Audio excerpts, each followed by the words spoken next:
நம்ம திரும்ப அப்போஸ்தலர் நடவடிக்கைகள் அந்த புத்தகத்தை பார்க்கலாம். இந்த பாடம் பொதுவாக அதை படிக்கிறதுடைய நோக்கம் என்னவா நம்ம புரிஞ்சுக்கிட்டோம். அப்போஸ்தலர் நடவடிக்கைகள் செயல்பாடுகள். ஓகே, அது அப்போஸ்தலர் காலத்தில் வந்து ஆவியானவர் அவங்கள கொண்டு செயல்பட்டார். அந்த 12 அப்போஸ்தலர் மாத்திரல, அதுக்கப்புறம் ஒரு 7 பேர் எடுத்தாங்க. அதுக்கப்புறம் நிறைய அப்போஸ்தலர். அதே மாதிரி நம்மளை கொண்டே ஆவியானவர் செயல்படுவார் அப்படின்றதான் எதிர்பார்த்து இந்த பாடத்தை படிக்கிறோம்.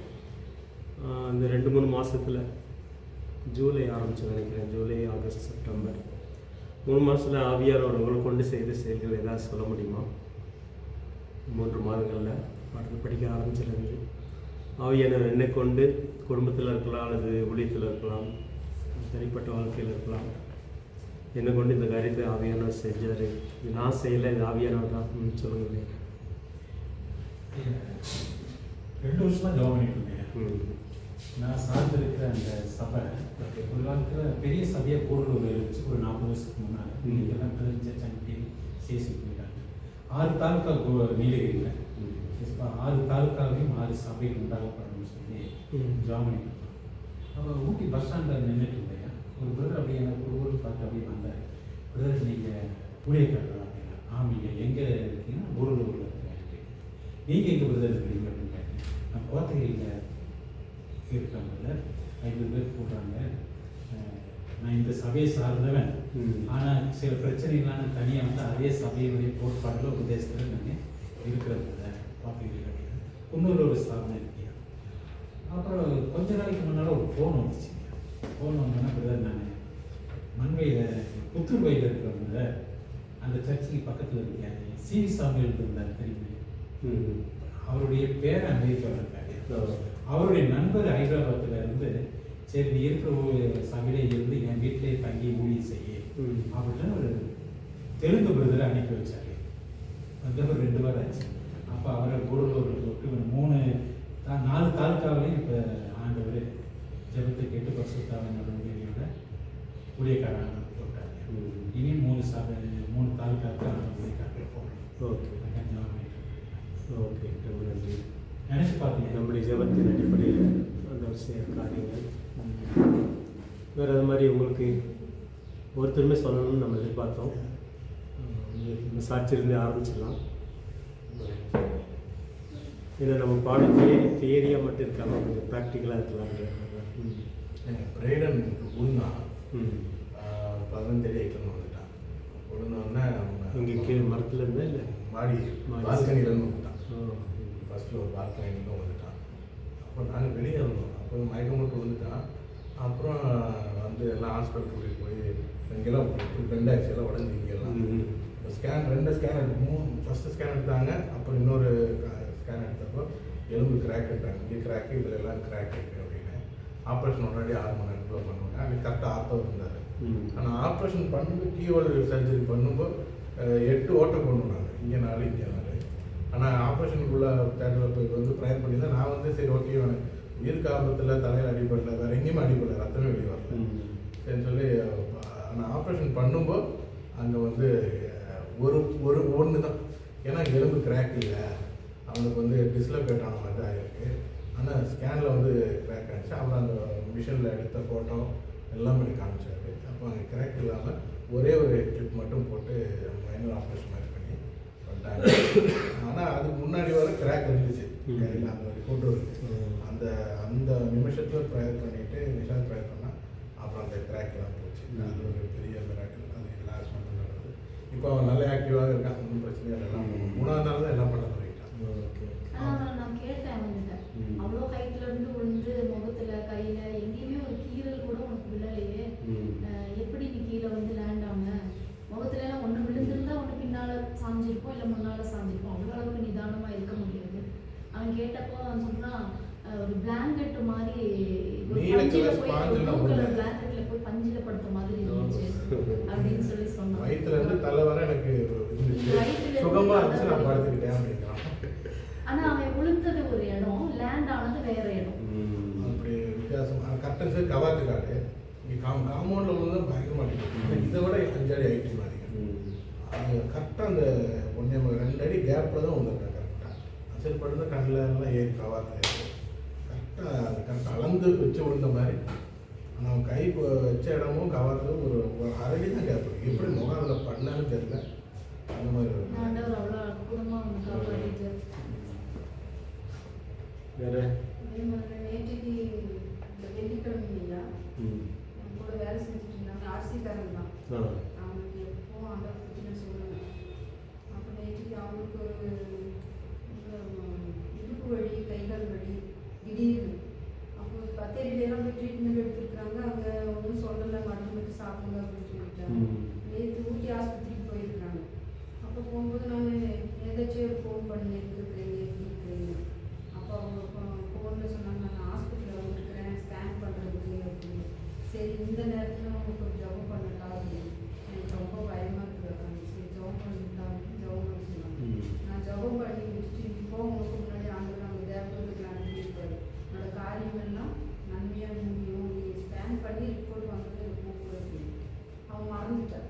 அப்புறம் நேற்றுக்கு சனிக்கிழமை நானும் கூப்பிட்டேன். அம்மா நேற்றுக்கு போயிருந்தே எப்படி இருந்துச்சு அப்படின்னு.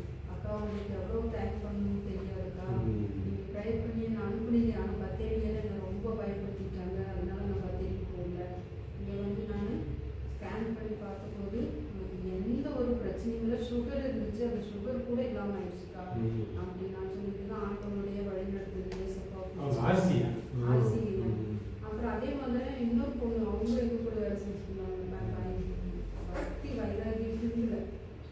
அப்போ அவங்க ரொம்ப இதாக இருக்கும்போது அவங்கள்ட்ட நான் ஆண்டவர்கிட்ட சொல்லிட்டு இருக்கும்போது அப்போ அவங்க சொன்னாங்க எனக்கு ஆண்டவர் மேலே ரொம்ப விருப்பம் இருக்குது. இந்த சமுதாயத்தினால நாங்கள் வர்றதுக்கு கொஞ்சம் கஷ்டம். என்னையும் எங்கள் வீட்டுக்காரையும் நாங்கள் ஒரு நாள் வரோம். இந்த 2 பேர்த்துக்கு நீங்கள் ப்ரேயர் பண்ணுங்க அப்படின்னு. நாங்கள் உங்களுக்காக எப்போ ப்ரேயர் பண்ணுறோமா அப்படின்னு. இது எதுக்குன்னு கேட்டாங்க. எங்கள் வீட்டுக்காருக்கு இந்த கை வழி எங்கெங்கேயோ போய் பார்த்துட்டோம், ஒன்றும் சரியாக. உங்களுக்கு ஒரே ஒரு இடம் தான் இருக்குது. அந்த இடத்துக்கு வந்தீங்கன்னா ஆண்டவராக விடுதலை தருவார். ஒரு பைசா கூட செலவு பண்ண வேண்டாம். கட்டாயம் வரதா. என் பிள்ளைங்களுக்கு பிரசவம் அது மாதிரி நடுப்பிள்ளைக்கு குழந்தை இல்லாமல் இருந்துச்சு இல்லையா. அப்போ ப்ரேயர் பண்ணி அந்த குழந்தை கிடச்சிச்சு.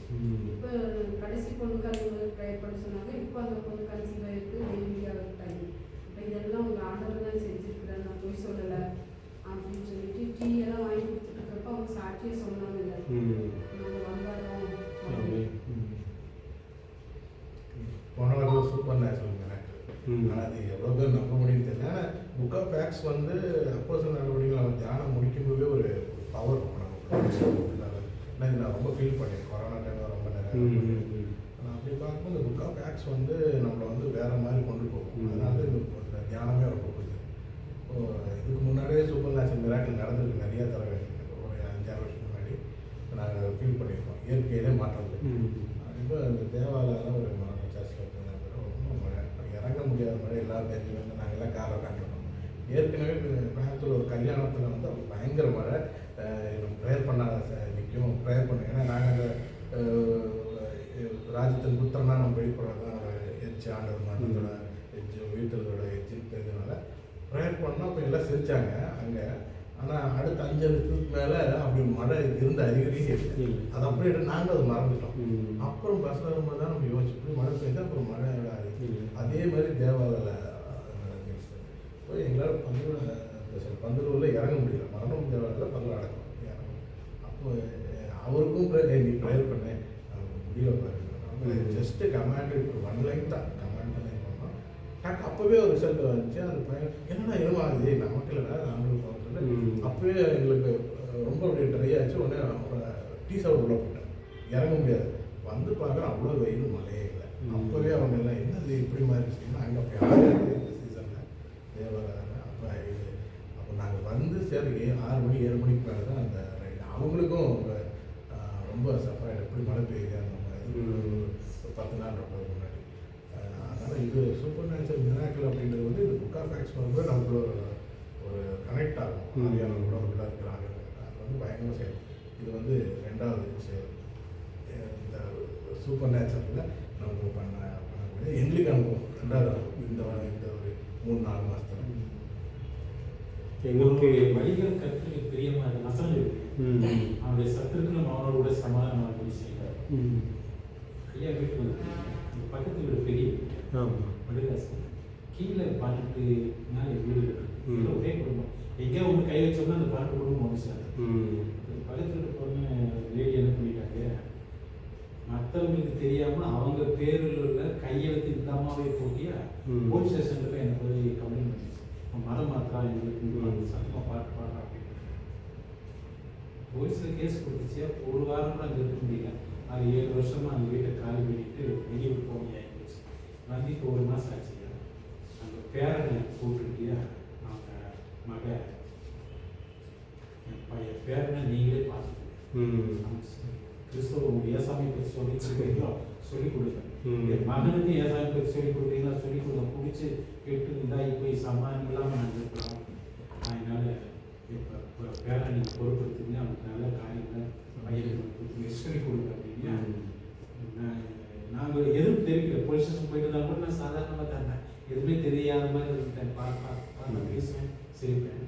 கருத்து பாருங்க, நம்ம அமைதியாக இருக்கிறதுனால நம்ம அமைதியாக இருக்கிறோம். ஆண்டவர் நம்ம பேசுகிறோம். ரிச்சர்ட் ஏதாவது மாறணும் அவருடைய செயல்கள் நம்பினேன். உனக்கு ஆவியான ஒரு வார்த்தை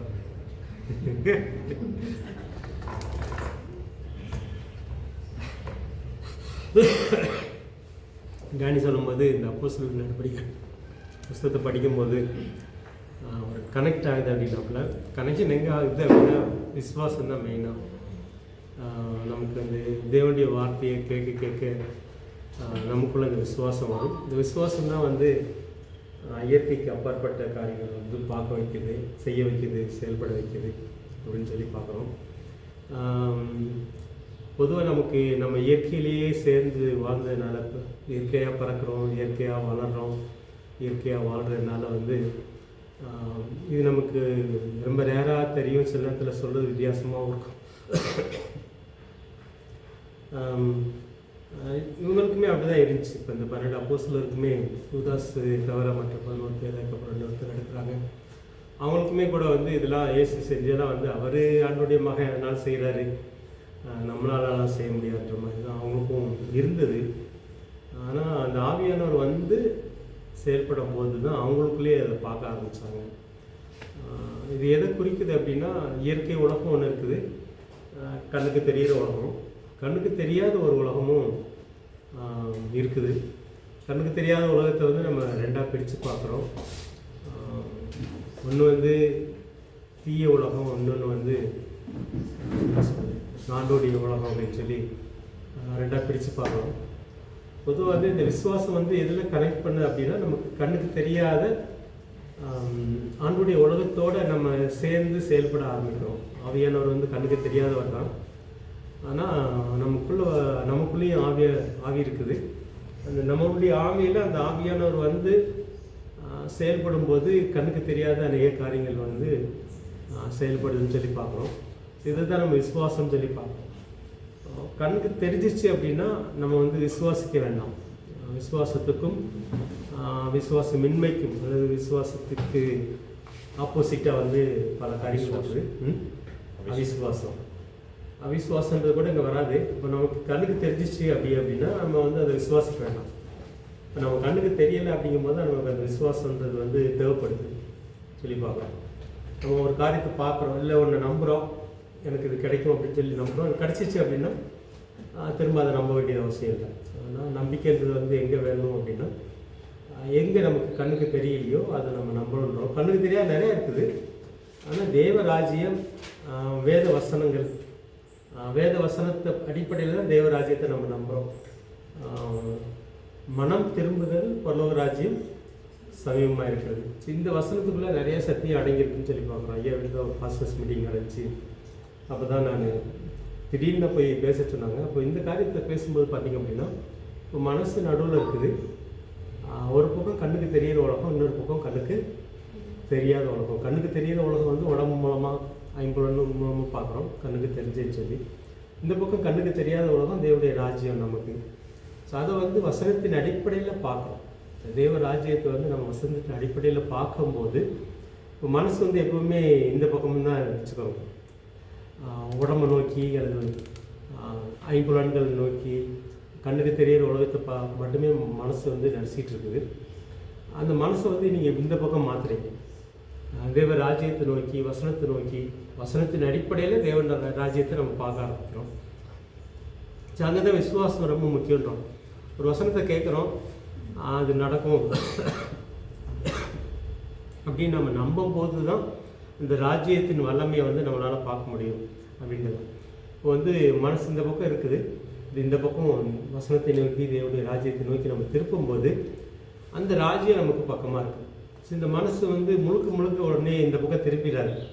ஏன்னா நம்ம இந்த பக்கமே பார்த்து பார்த்து கண்ணுக்கு தெரிஞ்ச உலகத்தையே பார்த்து பார்த்து பழகுனதுனால இந்த பக்கம் திருப்புறதுக்கும் ஒரு பழக்கம் வேணும். திருப்புறது அப்படின்னா அந்த வசனத்தை கேட்டு கேட்டு கேட்டு ஒரு தடவை கேட்டால் சில இதில் வராது நம்பிக்கை, 10 தடவை கேட்கணும், அது 100 தடவை கேட்கணும் ஒரு வசனத்தை, அது மேலே நம்பிக்கை வர்றதுக்காக. ஸோ நம்பிக்கை வந்துருச்சு அப்படின்னா, அந்த விசுவாசம் வந்துருச்சு அப்படின்னா இந்த ராஜ்யத்தின் வல்லமையை நம்ம அங்கே பார்க்குறோம். அதுதான் வந்து அற்புதம்னு சொல்லி பார்க்குறோம். டேனி மலையை பற்றியெல்லாம் பேசுகிறாங்க. எங்களுக்கு வந்து ஒரு தடவை நாங்கள் பத்தேரியில் இயேசு மக்கள் பொழுது நடத்தோம், 2014 நினைக்கிறேன். அப்போ வந்து ஒரு 7 பேர் ஞானஸ்நானம் எடுக்கிறாங்க. ஞானஸ்நானம் எடுக்கிறதுக்கு அங்கே தண்ணியே கிடையாது. ஏஜி சர்ச்சில் தான் பத்தேரியில் பண்ணிகிட்ருக்குறோம். அப்போ பார்த்தீங்க அப்படின்னா அந்த பாஸ்டர்லாம் கொஞ்சம் ட்ரை பண்ணாங்க, அங்கங்கே தண்ணிக்கு ட்ரை பண்ணாங்க, கிடைக்கல. கடைசியில் ஒரு 2 லாரியில் தண்ணி கொண்டு வந்து அந்த ஞானஸ்நான தொட்டியை நிரப்பலாம் அப்படின்னு சொல்லி லாரியெல்லாம் பேசி முடிவு பண்ணிட்டாங்க. லாரி முடிவு பண்ணி லாரி போகும்போது திடீர்னு ஒரு மழை பெய்யுது. பெஞ்சு அப்படியே நிறைஞ்சிச்சு, அந்த தொட்டி அப்படியே நிறைஞ்சி. அவங்களுக்கே ரொம்ப ஆச்சரியம். கூடி வந்த மலையாளம் பாஸ் பண்ணாங்க. உண்மையிலேயே அவங்க கூட ஆண்டவர் இருக்கிறாரு. குறும்பரை பார்த்து அவங்க சொன்ன வார்த்தை, உண்மையிலே அவங்க ஆண்டவர் கூட இருக்கிறாரு, இந்த கூட்டத்தோடு ஆண்டவர் இருக்கிறாருன்னு சொல்லி ஒரு 7 பேருக்கு ஞானஸ்நானம் எடுத்தாங்க. கும்மி அதில் இல்லைன்னு நினைக்கிறேன். ஒரு இந்த சேது அப்படின்றவங்கலாம் அந்த மாதிரி இது வந்து ஒரு எக்ஸாம்பிள். அது மாதிரி ஒவ்வொரு இடத்துலையும் பார்த்தீங்கன்னா ஒரு அற்புதத்தை வந்து பார்க்க வைப்பார். நான் வந்து பெருசாலாம் அப்போ வந்து விசுவாசம் செயல்பட்டுன்னு சொல்ல முடியாது. ஆனால் நான் என் தலைமையில் தான் நடக்குது. வண்டி கிண்டி அனுப்புகிறேன், செலவெல்லாம் கொடுக்குறேன், பாஸ்ட் பார்த்துப்பாங்க போலன்ற மாதிரி நான் பாட்டு கண்டுக்காம தான் இருக்கிறேன். ஆனால் ஆண்டவர் அங்கே நமக்காக செய்யறது பார்க்கும்போது உண்மையிலே வந்து இது சின்ன கூட்டமாக இருந்தாலும் நான் அவங்க கூட இருக்கிறேன்றது வந்து ஒரு சின்ன விஷயந்தான். இல்லைன்னா ஒரு 2 வண்டியில் கொண்டு தண்ணி நிரப்பி பண்ணிக்கணும். ஆனால் அது ஒரு பெரிய அற்புதமாக முடிஞ்சிச்சு. இந்த மாதிரி நிறைய இடங்களில் வந்து நான் பார்த்துருக்கிறேன் இதோடைய கிரியைகள், ஆவியானுடைய செயல்கள்னு சொல்லி பார்த்துருக்கோம். ஆனால் இடையில கொஞ்சம் விட்டு போச்சு. வாழ்க்கையில் வந்து அது ஊழியர்கள் வந்து விட்டு போகிறது சகஜம். திரும்ப பார்க்குறது, எனக்கு இந்த பாடத்தை படிக்கும்போது ஆண்டவர் கொடுத்த ஆசை வந்து திரும்ப அந்த மாதிரி செயல்களை பார்க்கணும் அப்படின்றது தான் என்னுடைய ஆசை. பல விதத்தில் ஆண்டவர் செய்வார். அதுக்கு வந்து முக்கியமாக வந்து வசனம். குறிப்பாக வந்து எங்களுடைய பட்டுக்குடும்ப ஊழியத்துக்கு வந்து நாங்கள் ஒரு சபை கட்ட ஆரம்பித்த மேலே அங்கே தான் நமக்கு ஓப்பனிங் இருந்துச்சு, ஜூலையில் இருந்துச்சு நினைக்கிறேன். அது கூட ரொம்ப தடையாக இருந்துச்சு. தடையாக இருக்கும்போது ஆண்டவர் வந்து கொடுத்த வசனத்தை வந்து திரும்ப யோசிக்க வச்சார். இன்றைக்கும் அது அவ்வளோவா நடக்கலை, ஆனால் ஆண்டவர் செய்வார். இந்த ஊழியத்தை ஆரம்பிக்கும் போது ஆண்டவர் கொடுத்த வசனம் வந்து சிங்கத்தை போல கர்ச்சிப்பேன், குருவிகளைப் போல பயந்து வருவார்கள், எகிப்திலிருந்து வருவாங்க, எகிப்திலிருந்து அசீரியாவிலிருந்து வருவாங்க அப்படின்னு. இன்றைக்கி அந்த வசனத்தை செல்லாம் வந்து நடக்காத மாதிரி இருக்கும். இடையில நடந்துச்சு, இப்போ இடையில இல்லை. புதுசாக ஆத்மாக்கள்லாம் பார்க்க முடியல, ஊழியத்தில் ஒரு பெரிய செயல்பாடுகளை பார்க்க முடியல.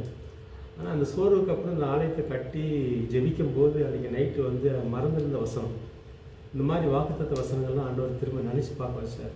ஸோ அதில் தான் இந்த விசுவாசம் நமக்கு வரும். திரும்ப சூழ்நிலை பார்க்கும்போது இனிமே வர்றதுக்கு வாய்ப்பு இல்லை, கிராமங்களுக்குள்ளே போக முடியல. ஒரு 10 நாளைக்கு முன்னாடி கூட ஒரு கிராமத்தில் நம்ம ராஜேந்திர பாஸ்டர் தம்பி மசரகோட்டியில் ஓடி செய்கிறார், ராஜ்குமார் சொல்லி. ஸோ அவங்க மனைவி, அவங்க 4 பேர் வந்து இந்த வீட்டில் ஜெபம் பண்ணியிருக்காங்க. எந்த ஒருத்தவங்க போகிறாங்க மசரகோட்டிக்கு. ஸோ அந்த வீட்டில் ஜெபம் பண்ணது தான் அந்த தப்பு. அந்த ஊருக்காரங்களே கூடி நீங்கள் ஊரை காலி பண்ணணும், ஊரில் இருக்க 3 நாள் டைம் கொடுத்தாங்க. இருக்காங்களா என்னன்னு தெரியல, போயிட்டாங்க தோரப்பள்ளியில் ஒரு வீடை பார்த்து போயிட்டாங்க. ஸோ ஒரு ப்ரேயர் பண்ணது அவங்க வீட்டில், அது அவங்க வீட்டில் தான் ப்ரேயர் பண்ணது. அது ஊருக்கு ஒதுக்கமாக இருக்கிறது. ஊரே கூடி அடிக்க வந்தாங்க, அடிக்க முடியல. அதுக்கப்புறம் புருஷனை வச்சு அடிக்க வச்சு அந்த பிள்ளைய வந்து இப்போது ஊரை விட்டு அனுப்பிட்டான். சூழ்நிலை எப்படி தான் இருக்குது. போய் ப்ரேயர் பண்ணலாம் முடியல, போய் சுவிசஸ் சொல்ல முடியாத ஒரு சூழ்நிலை. இதுதான் இயற்கை. அந்த இயற்கையை அடிக்கடி யோசித்தோம் அப்படின்னா இல்லை உண்மையே நடக்காது, இனிமேல் வந்து இந்த மக்கள் மத்தியில் ஊழியங்களுக்கு வாய்ப்பு இல்லை அப்படின்ற மாதிரி தான் தோணும். தட்ஸ் என்ன, அதான் நேச்சுரல் லைஃப், அது நேச்சுரல் சென்ஸ் வந்து கொடுக்குற ஒரு செய்தி. ஆனால் இந்த பக்கம் வசனத்தை பார்க்கும்போது தான் தேவராஜ்யம் இது நம்ம செய்கிறது இல்லை, ஆண்டவர் செய்கிற ஒரு காரியம். அதனால் இது வந்து எங்களுக்கு ரொம்ப தேவை. இந்த விசுவாசத்தின் அடிப்படையில் வந்து தேவ ராஜ்யத்தில் உள்ள காரியங்களை நம்புறது. விசுவாசம் எப்படி வரும் அப்படின்னு பார்க்கும்போது பார்த்தீங்கன்னா வசனம் தான். வசனத்தினாலே தான் நமக்கு அந்த விசுவாசம் வரும். ஸோ வசனத்தை அடிக்கடி கேட்டு கேட்டு கேட்டு கேட்டு அந்த வசனத்தின் மீது இயற்கைக்கு அப்பாற்பட்ட ஒரு விசுவாச நம்பிக்கை வைக்க வைக்க வைக்க அதை நம்ம பார்ப்போம். அப்படின்றது தான் அற்புதம் அப்படின்னு சொல்லி, அதுக்கு அற்புதம்னு சொல்லி பார்க்கணும். ஸோ இது எங்களுடைய ஊழியத்தில் தனிப்பட்ட வாழ்க்கையிலையும் நிறைய சொல்லலாம். நான் கூட பிப்ரவரியில் வந்து நைஜீரியா போயிருந்தேன். நான் தான் முதல்லையே நைஜீரியா போனது. நான் போன இடத்துல வந்து எனக்கு ரொம்ப மரணத்தை சந்திக்கிற அளவுக்கு ஆகிப்போச்சு. அங்கே போய் கிளாஸ் எடுப்பேன், ஒரு 2 ஹவர் கிளாஸ் எடுப்பேன், வந்து படுத்துட்டேன் அப்படின்னா திரும்ப அடுத்த கிளாஸுக்கு போகணும் 1 ஹவருக்கு. அதுக்கு மட்டும்தான் தூக்கம் இல்லாமல், அதுக்கப்புறம் சாப்பிட முடியல, சாப்பிட்டதெல்லாம் வாமிட்டிங். கிட்டத்தட்ட வந்து வெட்டியில் போகன்ற நாம தான் யோசித்தேன் அந்த நாட்களில். அங்கேருந்து வரும்போது இந்த மனசில் திரும்ப இந்த பக்கம் தலையை வச்சு படுத்தக்கூடாது அப்படின்னு யோசிச்சுட்டு தான் வந்தார். என்னுடைய எண்ணம் ஏன்னா மாம்சம் அப்படி தான், இன்னும் நமக்கு இந்த வழியே இல்லை போல அப்படின்ற மாதிரி. ஆனால் ஆண்டவர் வந்து திரும்ப போக வச்சார். இந்த 6-7 மாதத்தில் வந்து நான் வந்து ஒரு 3 மாதம் கிட்டத்தட்ட படுத்துகிட்டே தான் வேலை செஞ்சேன். உட்காந்து கூட செய்ய முடியாத அளவுக்கு பலவீனம் இருந்துச்சு. திரும்ப வந்து நம்மளால் நார்மலாக ஊழியம் செய்ய முடியாது, அந்த மாதிரி ஒரு எண்ணம்லாம் வந்துச்சு. ஆனால் ஆண்டவர் வந்து வசனத்தை கொடுத்துட்டே இருந்தேன். எனக்கு தனிப்பட்ட வாழ்க்கையில் ஊழியத்தை கொடுத்த மாதிரி எனக்கும் தனிப்பட்ட வாழ்க்கையில் வந்து கால் நடக்க முடியாத ஒரு சூழ்நிலை வந்து மான்களை கால்களை போலாக்குவேன், உயர்ச்சலங்களையும் ஒன்று நடக்க பண்ணுவேன் அப்படின்றத வாக்குத்தத்த வசனம். ஆனால் அதுக்கு ஆப்போசிட்டாக தான் வாழ்க்கையில் நடந்துச்சு. இந்த தடவை போகும்போது கூட வீட்டில் எல்லோரும் வேணாம், பொம்மி கூட வேணாம் இருக்குது அப்படின்ற மாதிரி, ஏன் ரிஸ்க் எடுக்கிறீங்க, இப்படிலாம் ஹெல்த் செக்கப் பண்ணிட்டு போங்க அப்படின்ற மாதிரி எல்லாம் சொன்னாங்க. இருந்தாலும் எனக்குள்ளே வந்து ஆண்டவர் வந்து இது அவர் தான் போக வைக்கிறார் அப்படின்றது வந்து நல்லா உறுதியாக தோணுச்சு. போய் அங்கே நாளே அந்த திரும்ப அந்த இருமல், அந்த ஃபீவரிஸ் எல்லாமே ஆரம்பிக்கிற மாதிரி இருந்துச்சு. ஆனால் நைட்டே ஒரு 1 மணி நேரம் ஜெபம் பண்ணேன், ஒரு 1-1.5 மணி நேரம் தூக்கம் வரல, ஜெபம் பண்ணேன். காலையில் எந்திக்கும் போது அந்த சிம்டம் எதுவுமே இல்லை. போன அந்த பிப்ரவரியில் ஒரு 7 மாதத்துக்கு முன்னாடி சந்திச்சு எதுவுமே இல்லாமல் நல்லா கிளாஸ் எல்லாம் நடத்துறதுக்கான ஒரு கிருபை செய்தார். ஏன்னா அந்த ஊழியம் வந்து ஆண்டவர் எனக்காக வச்சுருக்கிற ஊழியம். வேறு யாரை கொண்டு நடத்தணும்னா நீங்கள் நடத்துங்கன்றது தான் ஜெபம். இருந்தாலும் ஒன்றை கொண்டு தான் செய்யணும்னு ஆண்டவர் செய்யும்போது ஆண்டவர் கூட இருக்கிறத என்னால் பார்க்க முடிஞ்சிச்சு. சாத்தான் வந்து திரும்பவும் அந்த பழைய இதுக்குள்ளே கொண்டு போகிறதுக்கு ட்ரை பண்ணுறான். ஆனால் ஆண்டவர் வந்து அந்த வசனங்களை கொடுத்து அந்த வசனத்தை தியானிக்க வச்சு ஜெபிக்க வச்சு அதை மேற்கொள்ள வைக்கிறார். இந்த ஆவிக்குரிய போராட்டம் வந்து எல்லாருக்குள்ளுமே இருக்கும். திரும்ப வந்து சுகபத்திரமாக வர உதவிச்சு. நான் நைட் 10 மணிக்கு தான் வந்தேன். காலைல நைட்டு படுத்து தான் காலையில் 8:30 எழுந்துச்சு. ஒரு ஆன்லைன் கிளாஸ் ஒரு 10:30 வரைக்கும் அது வேறு. திரும்ப உடனே இங்கே வந்தேன்.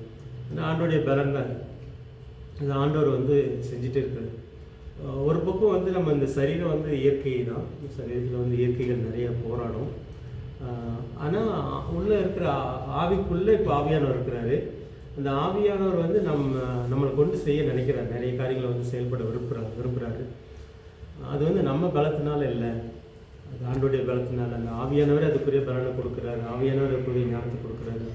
எல்லாத்தையும் கொடுத்து அவரே நம்மளை பயன்படுத்தி நம்மளை ஒரு பாத்திரமாக நம்ம வந்து நம்மளை வெறுமையாக்கும் போது அந்த பாத்திரத்தை நிரப்பி அவர் அதை பயன்படுத்தி அதன் மூலமாக நம்ம மூலமாக மகிமைப்படுகிறார் அப்படின்றத நம்ம அப்போஸ்தலர் நடவடிக்கைகளில் பார்க்குற ஒரு சத்தியம். இது அப்போஸ்தலருடைய செயல்கள் அப்படின்ற சொல்கிறத விட ஆவியானுடைய செயல்கள்னு சொல்கிறத நமக்கு பொருத்தம் சொல்லி பார்த்தோம். இதே மாதிரி இயேசுக்குள்ளே ஆவியானவர் செயல்பட்டார், சீசர்களுக்குள்ளே செயல்பட்டார். இந்த காலகட்டத்தில் நம்மளை கொண்டு செயல்படுகிறார். ஆனால் நம்முடைய உணர்வுகள் வந்து இயற்கையை சார்ந்து செயல்பட்டு பழகினதுனால திரும்ப அதுக்குள்ளே இழுக்கப்படுவோம். ஆனால் முழுக்க அந்த ஆவியானுடைய செயல்களுக்குள்ளே போகும்போது பார்த்திங்க அப்படின்னா நம்ம லைஃப்லேயே கிட்டத்தட்ட ஒரு அற்புதமாக ஓட்டுற ஒரு வாழ்க்கையாயிடும். நார்மலாக அவங்களுடைய ஆவிக்குரிய, அதாவது சரீர பலத்தினாலேயோ சரீர ஞானத்தினாலேயோ சரீர அறிவினாலேயோ நம்ம செயல்படாமல் முழுக்க ஆவியானவரே நம்மளை வந்து செயல்படுத்தும் பொழுது பார்த்திங்க அப்படின்னா அவர் ஃபுல்லாக ஆட்கொள்கிறார். அப்படி ஆட்கொண்டவங்களுடைய வாழ்க்கைகள் தான் நம்ம வந்து பரிசுத்தவான்கள் பழைய ஏற்பாட்டிலையும் பார்க்குறோம், புதிய ஏற்பாட்டிலையும் நம்ம நிறைய பேரை பார்க்குறோம். அவங்களுக்கு வந்து கடைசியில் வந்து இந்த உடம்புல மரணம் வந்தால் கூட அந்த என்ன சொல்கிறோம், அந்த உடம்புடைய உணர்வுகள் வந்து பெருசாக தாக்கத்தை ஏற்படுத்துது. மரணத்தை குறித்த பயமோ வலியை குறித்த பயமோ வேதனை குறித்த பயமோ இல்லாதபடி அவங்க முழுக்க முழுக்க அந்த ஆவியானவரால் ஆட்கொள்ளப்படும் பொழுது பார்த்திங்க அப்படின்னா இது ஒன்றும் இல்லை அப்படின்ற மாதிரி ஆவியினால் நிறைஞ்சு செயல்படுறதை பார்க்குறோம். இதுக்கு வந்து ஆவியானுடைய செயல்கள்னு சொல்லி பார்க்குறோம். நம்ம கொஞ்சம் கொஞ்சமாக இதை ருசி பார்க்க நம்ம வாழ்க்கையில் வந்து அந்த நிறைவான பலனுக்குள்ளே ஆண்டவர் நம்மளை கொண்டு போவார். இந்த ஆவியானவரோடு சேர்ந்து பழகிற ஒரு வாழ்க்கை. இவர் வந்து நிறைய பசுத்தவர்கள்லாம் சொல்லுவாங்க, காலையில் எந்திக்கும் போது குட் மார்னிங் ஹோலி ஸ்பிரிட். அவங்க எந்திக்கிறாங்க, அவங்க தான் எந்திக்கிறாங்க, ஆவியானவரை பார்க்கல, ஆனால் கூட இருக்கிறாரு. ஸோ அந்த கூட இருக்கிறவருக்கு வந்து நம்ம குட் மார்னிங் சொல்லிவிட்டு அவர் இன்றைக்கி என்னை கொண்டு என்ன செய்ய போகிறாரு, இன்றைக்கி என் மூலமாக என்ன செயல்பட போகிறாரு அப்படின்னு சொல்லி பார்க்க ஆசையோடு நம்ம நாட்களை துவங்கும் பொழுது ஒவ்வொரு நாள்லையுமே அவர் அவருடைய செயலை பார்க்கலாம் அப்படின்றது தான் சத்தியம். அது இயற்கையில் அல்லது இயற்கையின் தன்மையின் அடிப்படையில் வாழ்கிறவங்களுக்கு வந்து இது புரிகிறது ரொம்ப ரொம்ப கஷ்டம். அதனால தான் இந்த ஆவிக்குரியவனை வந்து ஆவிக்குரியவன் தான் நிதானித்து பார்க்க முடியும். இந்த மாதிரி செயல்படுறவங்க வந்து இன்னொரு ஆவியில் செயல்படுறவங்க தான் நிதானிச்சே பார்க்க முடியும். சாதாரணமாக சரீரத்தில் செயல்படுறவங்க வந்து இந்த ஆவிக்குரியங்களை வந்து நிதானித்து பார்க்குற ஞானமோ அறிவோ அவங்களுக்கு வந்து இல்லை அப்படின்னு சொல்லி பார்க்கணும். சில நேரத்தில் இது பைத்தியம் மாதிரி தோணும், இவங்க ஏதோ ஒரு இதில் எப்படி நடக்கிறாங்க அப்படின்றலாம் தோணும். ஆனால் ஆவிக்குள்ளே நடக்கிறவங்களுக்கு வந்து இன்னொரு ஆவிக்குள்ளே நடக்கிறவங்க வந்து நிதானித்து பார்க்க முடியும் அப்படின்னு சொல்லி வசனம் சொல்லுவேன். இதில் வேறு ஏதாவது நீங்கள் கேட்க விரும்புகிறீங்களா? நம்முடைய ஆசை அதுதான். நம்மளை கொண்டும் ஆவியானவர் வந்து செயல்படுகிறார். ஆனால் அந்த நிறைவான செயல்பாட்டுக்குள்ளே நம்ம போகணும் அப்படின்றது நம்முடைய ஆசை. வச்சுட்டு ஏதாவது கேட்க விரும்புறியா? இல்லை எதுவும்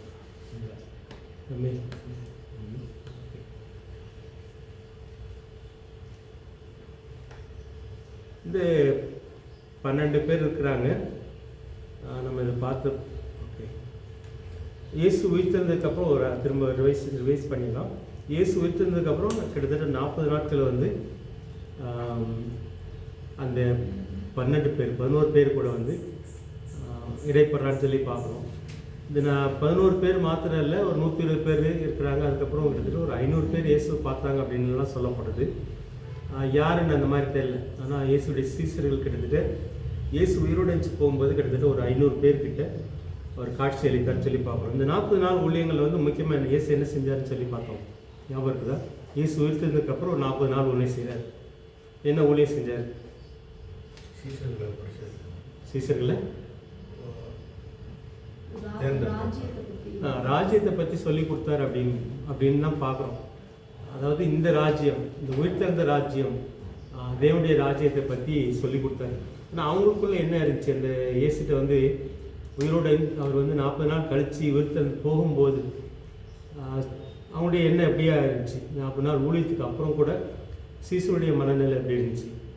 அவங்க உலகத்தை சார்ந்துதான் ராஜாவை எதிர்பார்க்க. அவங்களுடைய ஒரு கேள்வி கேட்டாங்க இயேசுகிட்ட. என்ன கேள்வி கேட்டாங்க? ஞாபகம் இருக்குதா? இருக்காது. அப்போஸ்தலர்கள் முதல் அதிகாரத்தில் வரும். அந்த கேள்வியின் அடிப்படையில் நம்ம புரிஞ்சுக்கிறோம் இதெல்லாம். யாருக்கா ஞாபகம் இருக்குதா? இயேசு வந்து உயிர்த்தெழுந்து காட்சி அளித்து தேவனுடைய ராஜ்யத்தை பற்றிலாம் போதிக்கிறாரு. போதிச்சுட்டு அவர் போகும்போது ஒரு கேள்வி கேட்பாங்க இயேசுகிட்ட. என்ன கேள்வி கேட்டாங்க? 11 சீடர்கள்.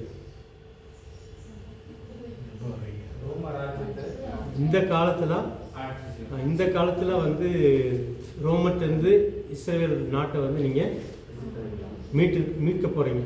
அதாவது ரோமர்லேருந்து இஸ்ரேல் நாட்டை மீட்க போகிறது இந்த காலத்துலையா அப்படின்றது தான் அவங்களுடைய கேள்வியாக இருந்துச்சு. ஸோ இதன் அடிப்படையாக புரிஞ்சுக்கிறோம்.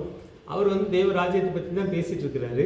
ஆனால் இவங்களுக்கு தேவ ராஜ்யம் அப்படின்றது என்ன தோணுது அப்படின்னா, ஒரு மேசியா வந்து ரோமத்திலேருந்து இஸ்ரேல் நாட்டை விடுவிச்சு அந்த இஸ்ரேலர்களுக்கு வந்து ஒரு ராஜாவாக இருப்பார், அந்த ஒரு எண்ணத்தில் தான் அவங்க இருக்கிறாங்க. ஆனால் இயேசு என்ன சொல்லுவார் அப்படின்னா, அந்த காலத்தை பற்றி தீர்மானிக்க வேண்டியது உங்களுடைய ஆனால் மேலேருந்து ஒரு உங்களுக்கு பலன் கிடைக்கும், பல்லவத்திலேருந்து உங்களுக்கு ஒரு பலன் கிடைக்கும். அதுக்கப்புறம் நீங்கள் சாட்சியாக இருப்பீங்க. அதுக்கப்புறம் நீங்கள் உலகம் முழுக்க எனக்கு சாட்சியாக இருப்பீங்கிறது தான் பதிலாக இருக்கும். ஸோ அந்த பலன் கிடைக்கிறதுக்காக நீங்கள் காத்திருங்க அப்படின்றது தான் தேவனுடைய செய்தியாக இருக்கும். ஸோ முக்கியமாக இதன் அடிப்படையில் என்ன புரிஞ்சுக்கிறோம் அப்படின்னா, இந்த ஆவிக்குரிய வாழ்க்கை நம்ம வாழ்க்கையில் வந்து விசுவாசத்தில் துவங்குது. அந்த விசுவாசம் வந்து மேலேருந்து ஒரு பலனை நமக்கு பெற்றுக் கொடுக்குது. தேவ ராஜ்யத்திலேருந்து நமக்கு ஒரு பலனை பெற்றுக் கொடுக்குது. அதுதான் ரொம்ப முக்கியம். ஸோ அந்த பலனில் நம்ம செயல்படணும் அப்படின்றது தான் நம்ம இதில் புரிஞ்சுக்கிற சத்தியமாக பார்க்கணும். இந்த 40 நாள் ஊழியத்துக்கு அப்புறமும் ஆண்டவருக்கு சொன்ன என்ன அப்படின்னா, அந்த ராஜ்யம், இந்த நான் சொன்ன தேவ ராஜ்யம் வந்து உங்களுக்குள்ளே ஸ்தாபிக்கப்படும். அது வந்து இந்த பூமியில் நடக்கிற ஒரு சம்பவத்தினால இல்லை, மேலேருந்து உங்களுக்கு ஒரு பலன், ஒரு ஸ்ட்ரென்த்து கிடைக்கும். ஸோ அதை தான் வந்து அபிஷேகம், வல்லமை அப்படின்னுலாம் பார்க்குறோம். ஸோ இந்த மாதிரி அதனால தான் நம்ம ஞானஸ்நானம் எடுத்ததுக்கு அப்புறமே அபிஷேகத்தை பற்றி பேசுவோம். ஆவிக்குரிய சபையில் அபிஷேகம் பற்றியான்னு கேட்பாங்க. அது எதை குறிக்குது அப்படின்னா, மேலேருந்து நமக்குள்ளே ஒரு பலன் வந்துச்சா, உன்னதத்தில் பலனால் நீங்கள் தரிப்பிக்கப்பட்டீங்களா, ஸோ அந்த பலனால் செயல்படணும். ஸோ அதுதான் தேவ ராஜ்யத்தின் செயல்பாடுகள்னு சொல்லி பார்க்குறோம். ஸோ அதை வந்து இயேசு முக்கியத்துவப்படுத்துகிறான்னு சொல்லி பார்த்தோம். ஸோ அந்த பலனில் செஞ்ச முதல் செயல் தான். இப்போ அவங்களுக்கு வந்து அந்த பலன் எப்போ கிடச்சி? பெந்தைக்கோஸ்தே நாளில் கிடச்சி. அந்த 120 பேர் வந்து காத்திருக்கிறாங்க இந்த பலனுக்காக. அவங்களுக்கு மேலே வந்து ஆவியானவர் வருவார். ஆவியானவர் வந்த உடனேயே பேதுருக்குள்ளே அந்த பலன் வந்துச்சு.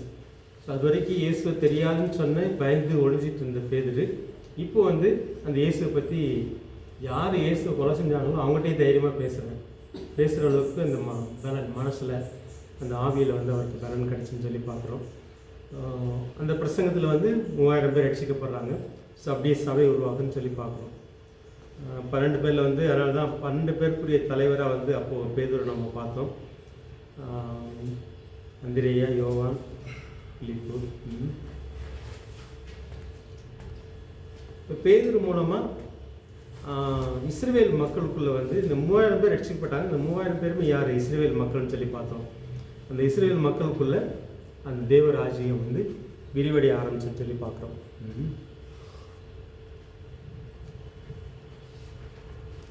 40 நாள் ஊழியர்களுக்கு பின்பு மேலுலகம் சென்ற இயேசு யூதாசுக்கு பதிலாக மத்தேயை தேர்ந்தெடுக்கிறாங்க. முதல் அதிகாரத்தில்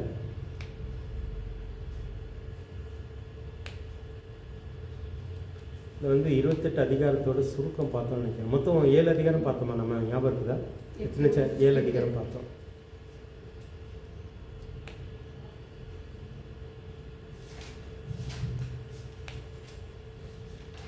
முதல் அதிகாரத்தில் என்னென்ன பார்த்தோம் ஞாபகம் இருக்குதா? முதல் அதிகாரத்தில் பார்த்தீங்கன்னா இந்த 40 நாள் ஊழியம், அதுக்கப்புறம் மேலுலகம் சென்ற இயேசு யூதாசுக்கு பதிலாக மத்தேயை தேர்ந்தெடுக்கிறாங்க. நமக்கு வந்து சிலருக்கெல்லாம் கேள்வி இருந்துச்சு, மத்தேயை தான் உண்மையிலேயே அந்த 12வது ஆளா அப்படின்ற கேள்வி இருந்துச்சு. ஆனால் அவர் தான் அப்படின்னு சொல்லி முடிவு பண்ணோம். ஏன் முடிவு பண்ணோம்? எப்படி முடிவு பண்ணோம்? சிலர் வந்து மத்தேயாவுக்கு பதில் வந்து நம்ம பவுலை ஏன் சேர்த்துக்கக்கூடாது, யூதாசுக்கு பதிலாக தேவன் வந்து பவுலை தேர்ந்தெடுத்தார் அப்படின்ற மாதிரி சொல்கிறவங்கலாம் இருக்கிறாங்க. ஆனால் மத்தேயா தான் உறுதி அப்படின்றோம். எதன் அடிப்படையில் நம்ம உறுதியாக அதை சீட்டு போட்டு எடுத்தது வேற? ஓகே, பவுல் வந்து எடுக்க முடியாத ஒரு காரணம் வந்து குறிப்பாக இந்த 12 பேர் நம்ம அப்போஸ்தலர்கள் அப்படின்னா என்ன அதுக்கு அர்த்தம்? அப்போஸ்தலர்களுக்கு அது அர்த்தம்னு சொல்லி பார்த்தோம். அப்போஸ்தலர்கள் இருக்கிறாங்க, அப்போஸ்தலர் ஊழியம் இருக்குது. அது கொஞ்சம் நம்ம ஏற்கனவே பார்த்தோம், அந்த ரிவைஸ் பண்ணிட்டா நல்லா இருக்கும். இந்த 12 அப்போஸ்தலர்கள் வந்து யாரை குறிக்கிறாங்க? சீஷர்கள்னா இவங்களுடைய தகுதி என்னவா இருக்கணும்? ஏன் வந்து பவுல் சேர முடியல, ஏன் மத்தேயா அதில் சேர? இயேசு வந்து யோவான்ஸ்நானத்தை ஞானஸ்நானம் எடுக்கிறாரு. இந்த ஞானஸ்நானம் எடுத்ததுலேருந்து இயேசு ஊழியம் செஞ்ச நாட்கள்லாம் கூட இருந்திருக்கணும். அதுக்கப்புறம் மரிக்கும்போது கூட இருந்திருக்கணும், கூட அல்லது வேலைக்கு போயிருக்கலாம். அந்த மரிக்கும்போது இருக்கணும், உயிர்த்ததையும் காத்திருக்கணும். ஸோ இந்த மாதிரி தகுதி உள்ளவங்க இயேசு யோவான்ஸ்நானத்தை ஞானஸ்நானம் எடுத்ததுலேருந்து உயிரோடு நினச்சி போகிறாரு பாருங்க, அது வரைக்கும் கூடவே இருந்திருக்கணும், இயேசு கூட இருந்தவங்களாம் இருக்கணும். ஸோ இந்த லிஸ்ட்டில் யார் வரல? பவுல் வரல, மத்தேயு வர்றாரு, மத்தேயா வர்றாரு. இந்த மத்தேயா என்றவர் ஏன் எடுக்கிறாங்க அப்படின்னா மத்தேயாஸ் எபிரேய மொழியில், கிரேக்க மொழியில் வரும்போது இந்த ஈஸ் சேர்த்துக்குவாங்க, மத்தேயாஸ், ஈஸ்வாஸ் அப்படின்றவங்க. ஸோ மத்தேயாஸ்ன்றவர் வந்து இந்த அடிப்படையில் தகுதிப்படுறாரு அவர். ஸோ இந்த தகுதியின் அடிப்படையில் 12 பேர். இந்த 12 அப்போஸ்தலர்களுக்கு வந்து அனுப்பப்பட்டவர்கள் தான் இந்த கருத்து. இவங்க வந்து 12 பேர் இயேசுவால் நேரடியாக அனுப்பப்பட்டவங்க. பவுலுமே இயேசுவால் அனுப்பப்பட்டவர் தான். ஆனால் அப்போஸ்தல ஊழியத்துக்குள்ளே அந்த பவுல் வருவார். அப்போஸ்தல ஊழியத்துக்கும் இந்த அப்போஸ்தலருக்குள்ள வித்தியாசங்கள். அப்போஸ்தல ஊழியம்னு அதுக்கப்புறம் வருது. ஊழியங்களில் பார்த்தீங்கன்னா 5 ஊழியம். என்ன ஊழியம்? அப்போஸ்தல ஊழியம், தீர்க்கதரிசன ஊழியம்,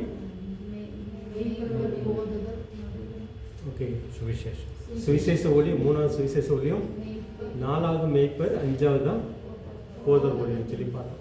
ஸோ இதில் வந்து இந்த ஊழியத்தில் வந்து பார்த்தீங்கன்னா அப்போஸ்தல ஊழியம்னு ஒன்று இருக்குது. ஸோ இது எந்த ஊழியத்தை குறிக்குது? இந்த அப்போஸ்தல ஊழியம்னா எதை குறிக்குது? இப்போ எல்லாரும் அப்போஸ்தலர் இல்லை, எல்லாரும் சுவிசேஷர்கள் இல்லை, எல்லாரும் தீர்க்கதரிசிகள் இல்லை அப்படின்னு சொல்லி ஒரு இடத்துல நின்று ஒரு இடத்துல சபையை கட்டி வளர்த்து விட்டுட்டு அடுத்தடுத்து நகர்ந்து போவாங்க. அதாவது முதல்ல ஒரு இடத்துல இது வரைக்கும் ஊழியமே இல்லாத இடத்துல போய் ஒரு ஊழியத்தை துவங்கி, சபை இல்லாத இடத்துல போய் ஒரு சபையை துவக்கலாம். துவங்கி விட்டு அதில் வந்து ஒரு மேய்ப்பரை ஏற்படுத்திட்டு அவர் அடுத்தடுத்து போயிட்டுருப்பார். ஸோ இவங்களை தான் அப்போஸ்தல ஊழியன்னு சொன்னோம்.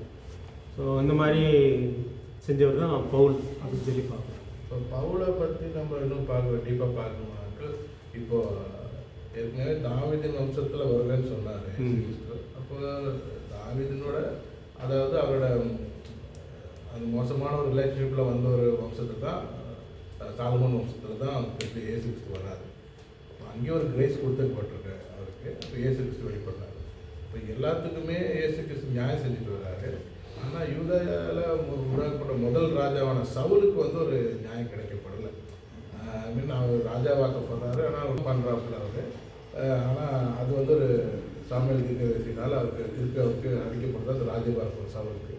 ஆனால் சவுலுக்கு பதிலாக தான் பவுல் எடுத்தப்பட்டது அப்படின்றத நம்ம ஒரு மறைமுகம் தான் பார்க்குறோம். ஆனால் இயேசு கிறிஸ்து மரித்து அந்த சவுலோட பாவத்தையும் சேர்த்தவர் மட்டும்தானே ஒரு பவுல் வர முடியும்.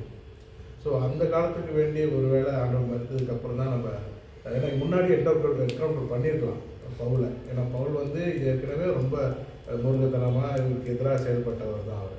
அப்போ முன்னாடியே ஜீசஸ் வந்து என்கவுண்டர் பண்ணலை. ஏன்னா அவருக்கு சவுல் அப்படின்ற ஒரு கேரக்டருக்கான பிராயச்சிட்டு அவர் சிலுவையில் பண்ணிட்டு தான் இந்த சவுல்ன்றவர் டெஸ்ட் பண்ணுறாரு. அதே மாதிரி பார்த்தீங்கன்னா யூதாஸ் வந்து இப்படி பண்ணுவான்னு ஏற்கனவே அவர் தெரியும். இவன் இப்படி பிறக்காமல் இருந்தால் நல்லா இருக்குமேன்னு சொல்லி ஏற்கனவே ஒரு வழிமுறையிலே அவர் ஃபீல் பண்ணுறாரு. அப்போ இது முன்னாடி ஏற்கனவே திட்டமிடப்பட்டது தானே. யூதாஸ் அப்படின்றவர் போவான், பிறக்காமல் இருந்தாலே நல்லது, அவனுக்கும் வேண்டி மனது வருகிறாரு. அவனோட பாவத்துக்கும் வேண்டி அவர் பாதாளத்தில் போய் அவர் பேசியிருக்கலாம். அவனோட பாவத்துக்கும் வேண்டி ஒரு ரத்தத்தை அவங்க சிந்தினார். அப்படின்ற விதத்தில் நம்ம பார்க்கும்போது இது ஏற்கனவே திட்டமிடப்பட்ட ஒரு ஒரு ஒரு காரியமாக பார்க்கணும். ஏன்னா இவங்கெல்லாம் பார்த்த இயேசு வேறு. இப்போ இந்த சீசர்கள் பார்த்த இயேசு வந்து மனுஷனாக வந்து அனுபவம் காடாக பார்த்தாங்க. ரெண்டாவது உயிர்த்தெழுந்த இயேசுவையும் பார்த்தாங்க, உயிர்த்தெழுந்து நடப்பாங்க. ஆனால் பவுல் பார்த்த இயேசு பார்த்தீங்கன்னா அவர் வந்து பரலோகம் சென்ற அந்த இயேசுவை பார்த்தார். ஸோ அதை விட கொஞ்சம் உன்னதமாக பார்க்கலாம் இல்லையா? ஆனால் இது ஒரு டேனி வந்து இப்போ நிறைய இப்போது நீங்கள் பழைய ஏற்பாட்டு சவுலை பற்றி, புதிய ஏற்பாட்டில் வந்து யூதாஸை பற்றி சொல்கிறீங்க. இவங்களுடைய பாவத்துக்காகவும் இயேசு மரித்தார், உண்மைதான். இது வந்து எல்லாமே வந்து தேவ திட்டம்தான். ஆனால் தேவ திட்டத்தை வந்து நிறைவேற்றுறவங்க வந்து எப்படின்றது தான் கேள்வி நமக்கு. இப்போ வந்து பழைய ஏற்பாட்டு சவுலை வந்து அவருடைய பாவத்தையும் இயேசு சிலுவையில் சுமந்தது உண்மைதான். ஆனால் பழைய ஏற்பாட்டு சவுலுக்கு மனம் திரும்புதல் கிடைக்கல. புதிய ஏற்பாட்டிலையும் நம்ம வந்து யூதாஸுக்கு வந்து மனம் திரும்புதல் கிடைக்கல. ஆனால் அவங்களுடைய பாவத்தை சுமந்தது உண்மை. கிடைக்கிறதுக்கு வந்து அவங்களுடைய பொறுப்பு தான் ரொம்ப ரொம்ப முக்கியம். இல்லை தேவை திட்டமாக இருந்தால் கூட இதுலேருந்து நம்ம என்ன எடுத்துக்கக்கூடாது அப்படின்னா, இப்போ இவங்க பாவத்தையும் மன்னிச்சார், இவங்க பல்லவத்துக்கு போயிருப்பாங்க அப்படின்றது தான் ஏற்க முடியும். அடுத்த கேட்டகரியை யோசிக்கலாமே, நம்ம நெகட்டிவானது இல்லாமல். இவ்வளோ இப்போ வந்து உலகத்தில் உள்ள எல்லாருடைய பாவத்துக்காக இயேசு மரிச்சார் தான். ஆனால் எல்லாருமே ரட்சிக்கப்படுறதில்லை. ஏன் நமக்கு இந்த இதுக்கு விட புரிஞ்சுன்னா அதெல்லாம் மற்றதான் புரியும்னு நினைக்கிறேன். இப்போ வந்து ரட்சிக்கப்படாதவங்களுடைய பாவத்துக்காகவும் அவங்களுடைய பாவத்தையும் இயேசு சுமக்கிறாரு. சுமந்து தான் அவர் வந்து மரிக்கிறார். ரட்சிக்கப்பட்டவங்களுடைய பாவத்துக்காக மட்டும் இயேசு மரிக்கலை, ரட்சிக்கப்படாதவங்களுடைய பாவத்தையும் சுமந்து மரிக்கிறாரு. ஆனால் நமக்கு கிடைச்ச ரட்சிப்பு வந்து அவங்களுக்கு கிடைக்கலையே.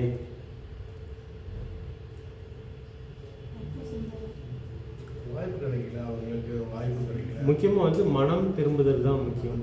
இப்போ வந்து நம்ம மனம் திரும்புறதுனால தான் நமக்கு ரட்சிப்பு. நம்மளும் பாவி தான் அவங்கள மாதிரி, நரகத்துக்கு போகிற எல்லாரையும் போல் நம்மளும் பாவி தான். ஆனால் அவங்க ஏன் நரகத்துக்கு போகிறாங்க, நம்ம ஏன் நரகத்துக்கு போகல அப்படின்ற ஒரே ஒரு வித்தியாசம், நம்ம மனம் திரும்பணும். மனம் திரும்பணுன்னா வந்து நம்ம செஞ்ச பாவத்துக்காக நம்ம வருத்தப்பட்டு மன்னிப்பு கேட்கும்போது அந்த பாவம் வந்து நம்ம கழுவுன்னு சொல்லி பார்க்குறோம். யூதாஸுக்கோ பழைய ஏற்பாட்டு சவுலுக்கோ இந்த வாய்ப்பு கிடைக்கல. புதிய ஏற்பாட்டில் உள்ள அந்த பவுலுக்கு வந்து அந்த வாய்ப்பு கிடைச்ச மாதிரி அவங்களுக்கு கிடைக்கல. அதன் அடிப்படையில் வந்து பார்க்கும்போது இப்போ வந்து இந்த பவுல் பார்த்த இயேசு வித்தியாசம். ஸோ இதுதான் உண்மையான இயேசு. அதாவது இது நம்ம எதன் அடிப்படையில் பார்க்குறோம் அப்படின்னா, தேவனுடைய பார்வைக்கும் நம்முடைய பார்வைக்கும் வித்தியாசம் இருக்குது. தேவனுக்கு வந்து இதெல்லாம் சம்திங் ப்ரீசியஸ் பவுல் அப்படின்றத நான் சொல்லுவேன். இயேசுவுக்கு அவர் ஏற்கனவே திட்டமிடப்பட்டவராக இருக்கலாம். சம்திங் தேவ திட்டத்தில் நம்மளும் இருக்க தான் செய்யணும். இப்போ வந்து எல்லாருமே வந்து இப்போ நம்ம பரலோகத்துக்கு போனதுக்கப்புறம் மத்தியாசோட கம்பேர் பண்ணுவோம். நான் சொல்லுவாங்க மத்தியாசோட கம்பேர் பண்ணுறேன், நம்ம கூட இல்லை, மத்தியாசோட கம்பேர் பண்ணும்போது சம்திங் ப்ரீசியஸ், முன்னாடியே திட்டமிடப்பட்டவர். யார்? பவுல். இப்போது பவுலுக்கும் நமக்கும் பெரிய வித்தியாசம் இருக்குதா? இப்போ வந்து பவுலுடைய வாழ்க்கையை மட்டும் ஏற்கனவே தேவன் திட்டம் போட்டாரா, நம்ம வாழ்க்கையும் திட்டம் போட்டிருக்காரா? திட்டம் போட்டிருக்காரு, ஆனால் மத்தியாசத்துக்கும் பவுலுக்கு தான். நம்ம கூட கம்பேர் பண்ணல. ஏன்னா அந்த நான் எதனால அது யோசனை நான் படிக்கும்போது அந்த தலைமை சபையில் வந்து குழப்பங்கள் இருக்கு. அவங்க வந்து முழுமையான சிலுவையின் உபதேசத்தை ஏற்றுக்கொண்ட மாதிரி தெரியல. இயேசுவோட கூட பிறந்த தம்பி என்ற முறையில் அவர் ஒரு அரசியல் பண்ணியிருக்கலாமோ அப்படின்றது கடைசியாக பவுலுக்கு கொடுக்கப்பட்ட தண்டனைகளை வச்சு நான் அது சொல்கிறேன். ஏன்னா அந்த தலைமை சபை வந்து அவர் பவுலுக்கு தண்டனை கொடுத்துச்சு. என்ன தண்டனை கொடுத்தாங்க? முடியெல்லாம் எடுக்க சொல்லி அவருக்கு தண்டனை, நீ வந்து உன்னை சுத்திகரி, நீங்கள் மாற்றி பேசிட்டாங்க.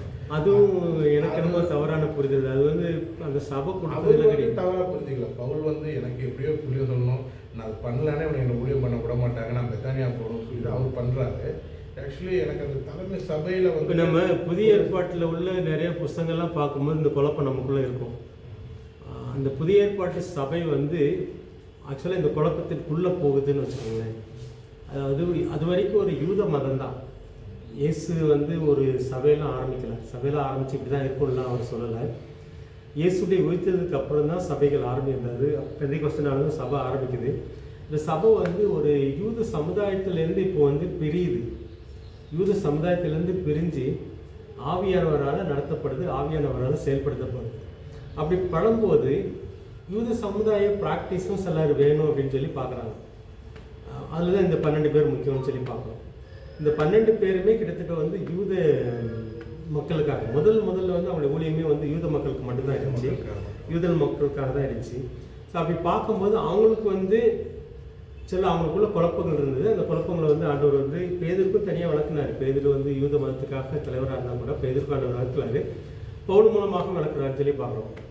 இதில் வந்து நம்ம குழம்பிக்க கூடாது. என்ன அப்படின்னா, இவங்க வந்து அதாவது அந்த புதிய உபதேசம், புதிய உடன்படிக்கைக்குள்ளே வரல அப்படின்றது தான் இப்போதைக்கு நமக்கு இருக்கிற குழப்பம். அவங்க புதிய உடன்படிக்கையில் தான் இருக்கிறாங்க, ஆனால் அவங்களுக்குள்ள வந்து பழைய காரியங்களுடைய செயல்களுடைய தாக்கங்கள் இருக்குது. குறிப்பாக வந்து விருத்த சேதனம், அப்புறம் ஓய்வு நாளை வந்து கடைப்பிடிக்கிறதுன்ற மாதிரி சிலருக்கு இருந்துச்சு. அதையும் ஆண்டவர் மாற்றினார். நம்ம ஏன் குழம்பிக்க வேண்டாம் அப்படின்னா, பவுல் தான் வந்து புதிய உடன்படிக்கையின் ஊழியர், பேதுரு வந்து புதிய உடன்படிக்கையின் ஊழியர் இல்லை அப்படின்ற மாதிரி குழம்பிக்க வேண்டாம். புதிய உடன்படிக்கையின் ஊழியம் வந்து இஸ்ரவேல் மக்களுக்குள்ள வித்தியாசமாக இருந்துச்சு. நீங்கள் வந்து இந்த புத்தகத்தை வந்து எபிரேய புத்தகம் வாசித்தீங்க அப்படின்னா அந்த ஊழியம் எப்படி இருக்கணும் அப்படின்ற புதிய உடன்படிக்கையின் ஊழியம் தான் பண்ணாரு. ஆனால் தப்பு பண்ண உடனே மன்னிப்பு கேட்டாங்க. அது நம்ம மத்தியாசன் பவுலை வந்து ஒப்பிடுறதா நான் சொன்னேன். இது வந்து சபை வந்து இப்போ நம்ம வந்து ஒப்பிட்டு பார்க்கல. இப்போ நம்ம என்ன வந்து சில பொதுவாக சபையில் என்ன சொல்கிறாங்க அப்படின்னா, மத்தேயாஸ் வந்து இதுக்கப்புறம் அவருடைய பேரே இல்லை, உண்மையிலே ஆண்டவர் வந்து பவுலை தான் எடுத்தார், பவுலை கொண்டு வந்து 12ஆவது ஆளாக சேர்த்துட்டாரு அப்படின்னு தான். இதை டேனியை ஏற்றுக்கிறீங்களா இல்லையா? அது ஒரு ஃபேக்டாக இருந்தால் கூட, ஆனால் அவங்க சீட்டு போட்டு எடுத்த முறை அதுதான் ஏற்கனவே புதிய திட்டத்தில் யூதாஸ் இருக்க மாட்டான்னு ஏற்கனவே சொன்னது வேண்டாம், அவர் மேலே பெரிதாகும் இவர் சந்தித்தது. அதான் அவங்கள வந்து ப்ரீசியஸ் அப்படின்றத அவர் குறைச்சி மதிப்பு இல்லை மத்தியாசை. நம்ம வந்து பவுலை ரொம்ப இறக்கிடுறோமோ அதுதான். ஏன்னா ஆண்டோட இந்த 12 பேருக்குள்ள சேர்க்காதனால பவுலை இறக்குறோமா அப்படின்றதான் கேள்வி. இப்போ நான் வந்து இந்த 12 பேர் 12ஆவது ஆளாக வந்து மத்தையை தான் நான் எடுத்துக்கிறேன். ஏன் அப்படின்னா, அதுக்கு வந்து ஆதாரம் வந்து அவங்க வசனத்தின் அடிப்படையில் தான் செய்கிறாங்க. ஒன்று வசனத்தின் அடிப்படையில் செய்வாங்க, இன்னொன்று வந்து இதன் தகுதியாக இந்த 12 பேர் தகுதின்னு சொல்லி அவங்க முடிவு பண்ணுவாங்க. யோவான் ஞானஸ்நானம் கொடுத்ததுலேருந்து இயேசு உயிரோடு போன வரைக்கும் கூட இருந்திருக்கணும். ஸோ இதான் ரெண்டு தகுதியின் அடிப்படை. சீட்டு போட்டதுக்கு கூட விட்டுலாங்க. பவுலுக்கு என்ட்ரி கிடைக்கல. இவங்க அந்த சீட்டு போடுற டைமில் பவுல் என்ட்ரி ஆகலையே, ஊழியத்துக்குள்ள வரல. இதுலேயே மத்திய நான் எடுத்துக்கிறேன் அப்படின்னா, இந்த 12 பேர் வந்து இஸ்ரேல் மக்களுக்காகவே தேர்ந்தெடுக்கப்பட்டவங்க. இப்போ வந்து நீங்கள் 12 கோத்திரங்களை நியாயத்திருக்கும் போது நீங்கள் ஒரு நியாசனம் ஒரு கோத்திரத்துக்குரிய ஒரு நீதிபதியாக இருப்பீங்க, ஒரு ஜட்ஜாக இருப்பீங்கன்னு தான் அந்த பலனுக்குள்ள வரணும். ஸோ அப்படி வரும்போது பவுல் இதில் இருக்க மாட்டார். மாறன் சொல்லும்போது பார்த்தீங்கன்னா, பவுல் வந்து யூத சமுதாயத்துக்குலேருந்து வந்தால் கூட அவர் வந்து யாருக்காக தேர்ந்தெடுக்கப்பட்டார்? பிரஜாதிகளுக்காக தேர்ந்தெடுக்கப்பட்டார். இப்போ பிரஜாதிகளுக்குரிய, அதாவது மற்ற சமுதாயம் இஸ்ரேல் மக்கள் அல்லாதவங்களுக்கு ஒரு மரியாதை இருக்குது தேவன்கிட்ட. ஸோ அதில் உள்ள மதிப்பு மரியாதையும் பவுலுக்கு கிடைக்கும். இது வந்து குறைச்சலாம் மதிப்பு இல்லைன்னா, பவுலுக்குரிய மரியாதை வந்து எங்கேருந்து வரும் அப்படின்னா பிரஜாதிகிட்டேருந்து தான் வரணும். அதுக்குரிய அந்த நியாசம் வந்து அவருக்கு கொடுக்கப்படும். இவங்களுக்கு வந்து அந்த 12 ஒரு கோத்திரத்துக்குரிய இது கிடைக்கும், அவருக்கு வந்து கிடைக்காதுன்னு தான் சொல்கிறோம். அவருக்கு வந்து கிடைக்கும், ஒருவேளை இதோட சிறப்பாக இருந்தாலும் இருக்கலாம். அங்கே வந்து பெருசு சிறுசெல்லாம் வரப்போது கிடையாது. ஏன்னா அவர் பிரஜாதிகளுக்காக தேர்ந்தெடுத்ததுனால அவருக்குரிய மதிப்பு மரியாதை வந்து அதுலேருந்து வரும்னு சொல்லி பார்ப்போம். ஸோ இதுதான் என்னுடைய ஒரு நம்பிக்கை. 12 பேருக்குள்ளே அவர் வரல.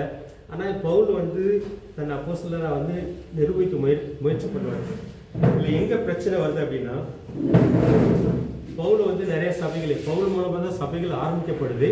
பவுலுடைய எழுத்துலேருந்து பார்க்குறோம், அவர் வந்து ஒரு அப்போஸ்தலராக வந்து நிறைய பேர் ஏற்றுக்க மாட்டாங்க. நான் அப்போஸ்தலர் இல்லையா அப்படின்னு சொல்லி அடிக்கடி பேசிகிட்டே இருப்பார் பவுல் வந்து. அது எதுக்காக பேசுகிறாரு பவுல்? இந்த 12 பேரில் ஒருத்தராக வரணும்னு எதிர்பார்த்தாரா? எதுக்காக வந்து என்ன நீங்கள் ஏன் அப்போஸ்தலரை ஏற்றுக்க மாட்டேன்றீங்க அப்படின்ற மாதிரி பவுல் நிறைய இடத்துல எழுதுவார். ஒருவேளை அதுலேருந்து வருது அப்படின்றது தெரியல. ஏன் எழுதுறாரு அப்படி பவுல்? மற்றவங்களை ஏற்றுக்கிறாங்க, மற்ற அப்போஸ்தலருக்கு அந்த மாதிரி யோசிக்கிறாங்க. ஆனால் இங்கே பவுலுக்கு அந்த ரெஸ்பெக்ட் கொடுக்குறதில்ல. எதுக்காக கொடுக்கல அந்த ரெஸ்பெக்ட்? ஏன் பவுல் கிடைக்கல? ஏன்னா அவர் முழுக்க முழுக்க புதிய உடன்படிக்கை பேசுறாரு. எப்படிங்க துன்புறுத்துனா? அது கொஞ்ச நாள் தான் இருந்துச்சு. அந்த பையன் கொஞ்ச நாள் மாறிடுச்சு. சபையில் ஆக்சுவலாக அது வந்து அந்த பழைய சபையில் அந்த பிரச்சனை இருந்துச்சு. யூத சபையில் மட்டும்தான் அந்த பிரச்சனை இருந்துச்சு. அதுக்கப்புறம் பார்த்தீங்கன்னா யூத சபைகளில் வந்து இது இல்லை, மற்ற சபைகளே ஒரு மூலம் தான் உருவாகுது. இப்போ இந்த காலகட்டத்திலேயே வந்து பவுலை வந்து நிறைய பேர் ஏற்றுக்கலாமல் இருக்கிறதுக்கு காரணம் அப்படின்ற மாதிரி முழுக்க முழுக்க புதிய உடன்படிக்கை துருபதேசம் மீன்ஸ் வந்து புதிய உடன்படிக்கை பேசுறாரு.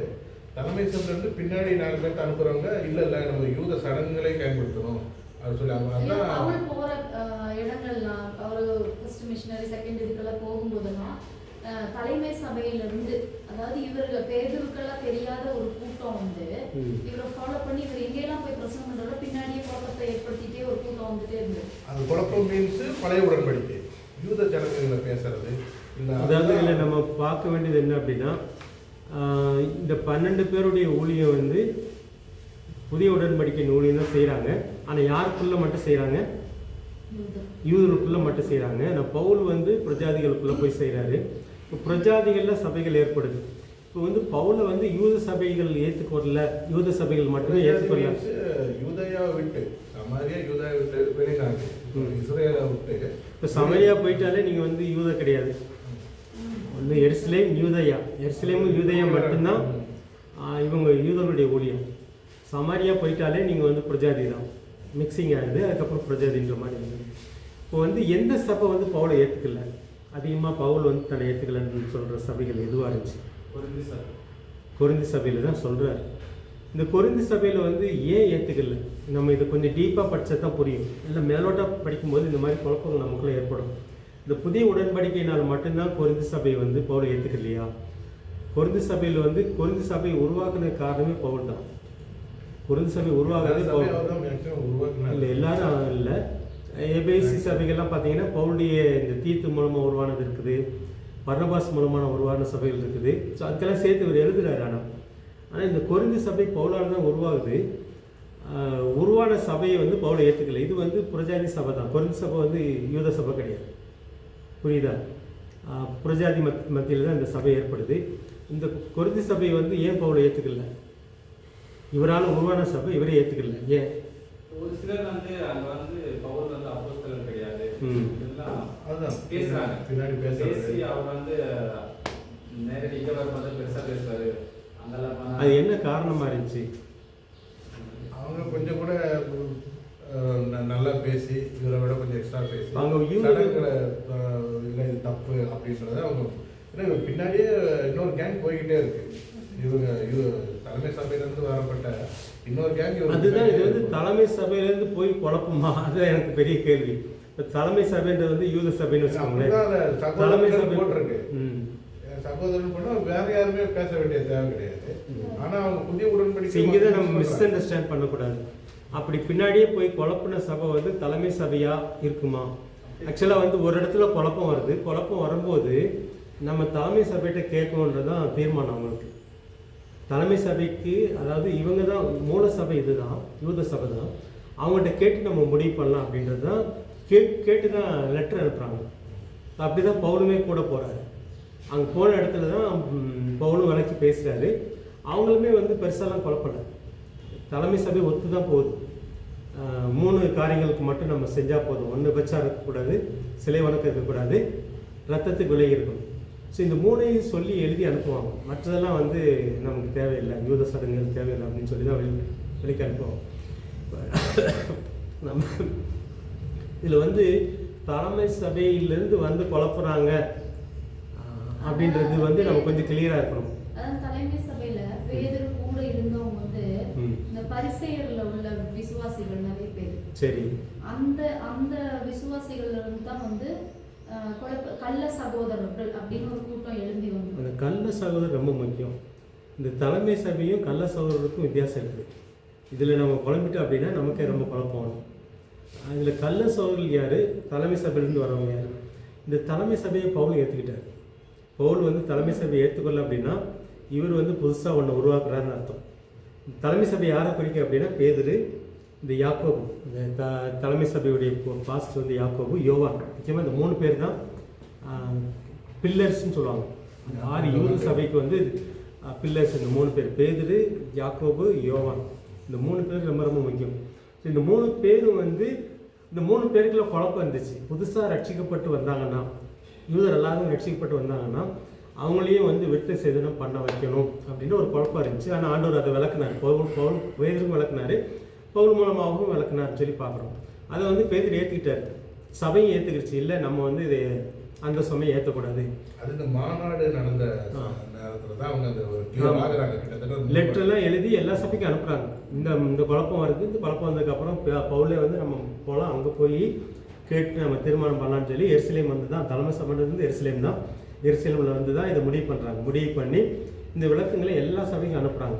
ஸோ இவங்க மூலமாக குழப்பம் வருதுன்னு சொல்லக்கூடாது. நம்ம இந்த தலைமை சபை ஊழியத்தின் மூலமாக இவங்க குழப்பத்தை ஏற்படுத்த முடியாது. இவங்களை வச்சு அந்த குழப்பத்தை தீர்க்கிறாரு. ஏன் இது முக்கியம் அப்படின்னா, ரட்சிப்பு யூதர்கள் மூலமாக தான் வருது.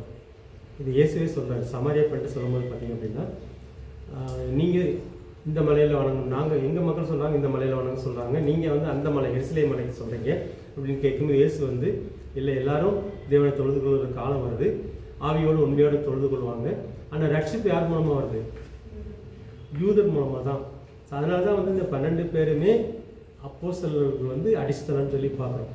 ஸோ இவங்களை தவிர்த்துட்டு ஆண்டவர் வந்து பவுல் மூலமாக ஒரு ஊழியத்தெல்லாம் ஆரம்பிக்கவே கிடையாது.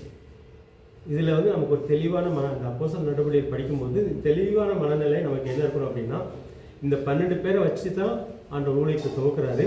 இந்த 12 பேருக்குள்ள பவுல் வரலாம் கூட பவுலுக்கு ஒரு ஊழியத்தை கொடுத்தாரு. ஆனால் பவுலுடைய ஊழியமே யார் அஸ்திபாரம் மேலே கட்டப்படுது?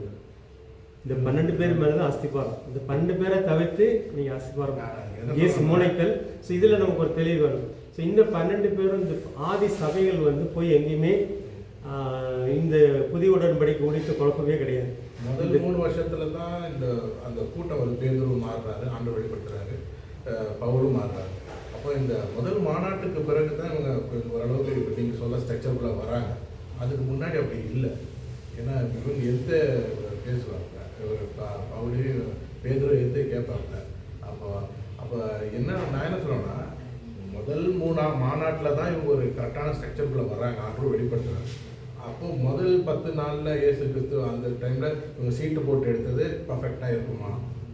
ஒன்று அதுதான் நாங்கள். அப்போ அதனால நம்ம வந்து 12 அவங்க எடுத்துக்கலாம், இருந்தாலும் அது அவங்க வந்து சீட்டு போட்டு எடுத்தது பெர்ஃபெக்டாக இருக்குமான்ற ஒரு கேள்வி வைக்கிறது சரி. ஆனால் அவங்களுக்கு வச்ச 2 தகுதி, இப்போ நம்ம வந்து அப்போஸ்தலரை வந்து 2ஆக பிரித்து பார்க்குறதுக்கு காரணமே இதுதான். இந்த தகுதி வந்து யாருக்கு கிடைக்கும்?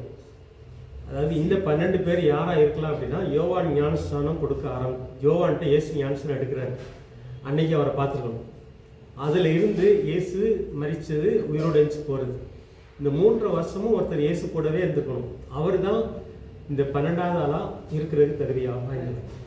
வந்து எனக்கு தோணுதுன்னா, இப்போ 2 பேர் மற்ற 2 பேர் செலக்ட் பண்ணுறாங்க. அந்த 2 பேர் வந்து தொடக்கத்திலேருந்தே கூட இருக்கிறாங்கன்னு நினைக்கிறேன், இயேசு கூட இருக்கிறாங்க ஊழியத்தில். ஆனால் வந்து இப்போ 2 பேர் இருக்காங்க. இந்த 2 பேர்த்துல வந்து சீட்டு போட்டு பழைய படம் பார்க்கும்போது இந்த பிரச்சனை வராமல் இருக்காங்க. அதாவது என்ன தள்ளிட்டு ஒருத்தரை விட்டுட்டு இன்னொருத்தர் எடுத்துட்டோம் அப்படின்ற மாதிரி வரக்கூடாது. அவர் கேட்கல. இப்போ 2 பேருமே இந்த தகுதி இருக்குது. மத்தையும் இருக்குது, கூட இன்னொருத்தர் பேர் எழுதுறாங்க, அவருக்குமே இந்த தகுதி இருக்குது. ஏன் சீட்டு போடுறாங்க அப்படின்னா, அந்த எந்த குழப்பம் வரக்கூடாது. அவர் வந்து கேட்கக்கூடாது, ஏன் என்ன எடுக்கலை அப்படின்ற மாதிரி கேட்கக்கூடாதுன்றதுக்காக. ஆனால் கேட்காமல் இருக்கணும் அப்படின்னா ஆவியான வெளிப்படுத்திருக்கணும். இங்கே வந்து அந்த செயல் இல்லை, அவ்வளோதான். அதுக்கு பதிலாக அந்த சீட்டு போட்டு எடுக்கிறாங்கன்னு சொல்லி பார்க்குறோம். இதுக்குள்ளே வந்து இந்த லக்கு அண்ட் அழைப்பு தகுதி இருந்துச்சு அவங்களுக்கு. அந்த தகுதி வேற. பவுல் வந்து அப்போஸ்தலர் ஆகிற தகுதி வேற. இவர் வந்து அப்போஸ்தலர் வந்து இவர் அப்போஸ்தலர் தான். இவர் வந்து இந்த 12 பேருக்குள்ள உள்ள அப்போஸ்தலர் கிடையாது. இவருக்குரிய தகுதி வந்து ஊழியத்து நிமித்தம் வருது. இவர் வந்து ஒரு இடத்துல போய் சபை ஆரம்பிக்கிறாரு. நம்ம எங்கே பேச வந்தோம் அப்படின்னா, கொரிந்து சபையில். இந்த கொரிந்து சபையில் குழப்பத்தை ஏற்படுத்துகிறவங்க யார் அப்படின்னு பார்த்தீங்க அப்படின்னா, இந்த 12 பேர் கிடையாது. இந்த 12 பேர் வந்து குழப்பத்தை ஏற்படுத்துகிறவங்க கிடையாது. 12 அப்போஸ்தலர்கள் வந்து அவங்க தான் அஸ்திபாரம். இவங்களை வச்சு ஆவியானவர் குழப்ப மாட்டார், குழப்பறதுக்கு வாய்ப்பு கிடையாது. அதுக்கப்புறம் போகிறவங்க வந்து நல்லா பேசுகிறவங்க, பவுலை விட நல்லா பேசுகிறவங்க, பேச்சு திறமை உள்ளவங்க, பவுலை விட பேச்சு திறமை உள்ளவங்க. இன்னொன்று வந்து அவங்க என்ன செய்கிறாங்க அப்படின்னா, ரொம்ப டிப்டாப்பு போகிறாங்க, வேலையெல்லாம் செய்ய மாட்டாங்க. இந்த பவுல் வந்து வேலை செய்கிறது. இந்த பவுலை வந்து மதிக்காத காரணம், கொரிந்து சபை வந்து பவுல் மூலமாக உருவான சபை. அவரால் தான் விசுவாசிகள் சபைகள்லாம் ஆரம்பிக்குது. ஆனால் கொஞ்சம் நாளுக்கு அப்புறம் மற்றவங்க ஊழியத்துக்கு போகிறாங்க. போனவங்க வந்து பவுலை மாதிரி வேலை செஞ்சுக்கிட்டு ஊழியம் செய்யலை. அது ஒரு காரணம். ரொம்ப டிப்டாப் போகிறாங்க, நல்ல மனைவி பிள்ளைகளோடு போகிறாங்க, ரொம்ப டிப்டாப்பாக இருக்கிறாங்க, நல்லா பேசுகிறாங்க. இவங்க வந்து இந்த 12 பேரில் ஒருத்தர்லாம் கிடையாது. அந்த மாதிரி ஒரு குரூப் போகுது. இவங்க தான் கள்ள சகோதரர்னு சொல்லி பவுல் எழுதுறாரு. இவங்க போய் என்ன சொல்கிறாங்க அப்படின்னா, பவுல் வந்து பைத்தியக்காரன்ற மாதிரி பேசுகிறாங்க. இவங்க ஏன் பேசுகிறாங்க? பவுல் இப்படி பேசுகிறதுக்கு காரணம் என்ன? இங்கே போகிறவங்க இந்த கள்ள சகோதரர் வந்து யாருன்றதை பார்க்கணும். சகோதரன் வந்தால் நம்ம இந்த 12 பேர் எடுத்துக்கக்கூடாது. பவுல் வந்து ஒரு இடத்துல வந்து கல்யாணத்தை பற்றி பேசும்போது, நான் மட்டுமா கல்யாணம் பண்ணாமல் இப்படிலாம் ஊழியம் செய்யணும்னு தோணுது. பேதுரு வந்து மனைவியை கூட்டிகிட்டு போகிறாரு, நானும் பேதுரு மாதிரி மனைவியை கூட்டிகிட்டு போகலான்னு தானே அப்படின்னு எழுதும்போது பேதுரு குறைச்சலாம் எழுதலை. பேதுரு மாதிரி நானும் கல்யாணம் பண்ணி மனைவி பிள்ளைகளோடு சேர்ந்து ஊழியம் செய்யலாம், ஆனால் எனக்கு கொடுத்த அழைப்பு இது, அவருக்கு கிடைச்ச அழைப்பு அது அப்படின்னு தான் எழுதுவார். இதில் வந்து நம்ம அதை குழப்பிக்க வேண்டாம். ஆனால் இந்த கள்ள சகோதரர் யாருன்றதான் முக்கியம். இந்த கள்ள சகோதரர் வந்து வேலை செய்ய மாட்டாங்க, காணிக்கைக்காக போகிறாங்க, காணிக்கைக்காக போய் தான் பேசுகிறாங்க. ஆனால் ரொம்ப டிப்டாப்பாக போகிறாங்க, நல்லா பேசுகிறாங்க, நல்ல திறமையாக பேசுகிறாங்க. இவங்களால தான் குழப்பம் ஏற்படுது சொல்லி பார்க்கணும். இவங்களுக்கும் அந்த 12 பேருக்குள்ள வித்தியாசத்தை நம்ம புரிஞ்சுக்கணும். ஏன்னா பவுல் வந்து நிறைய 12 பேருக்கு சில நேரத்தில் எழுதுறாரு. பேதுரை பற்றி எழுதுவார்.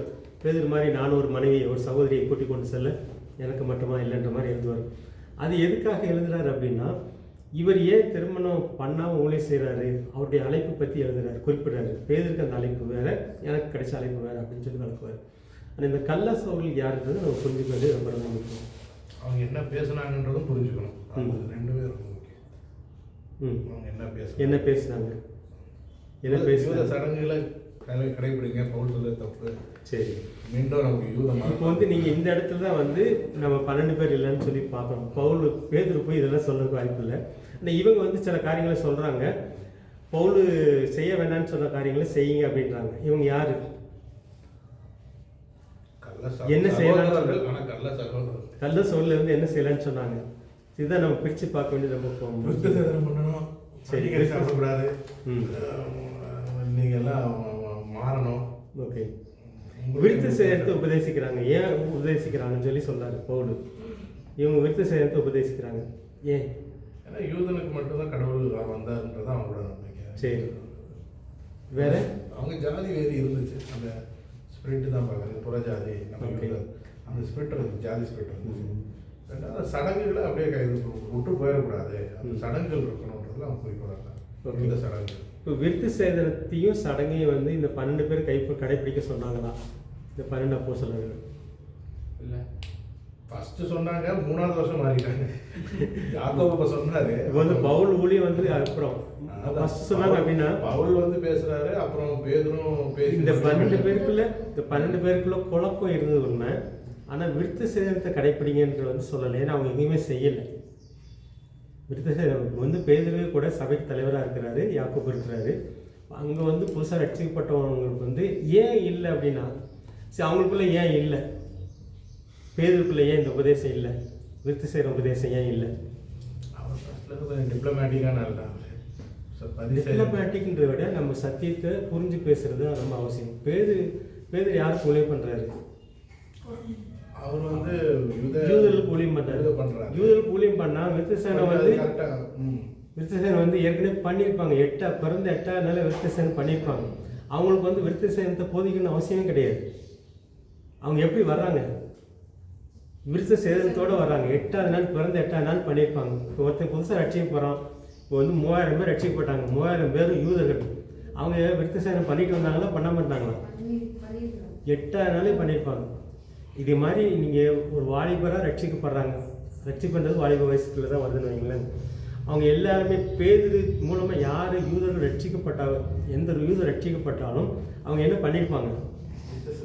அவங்களுக்கு வந்து பண்ணணும்னு சொல்லி போதிக்க வேண்டிய தேவை இருக்குதா? இல்லை.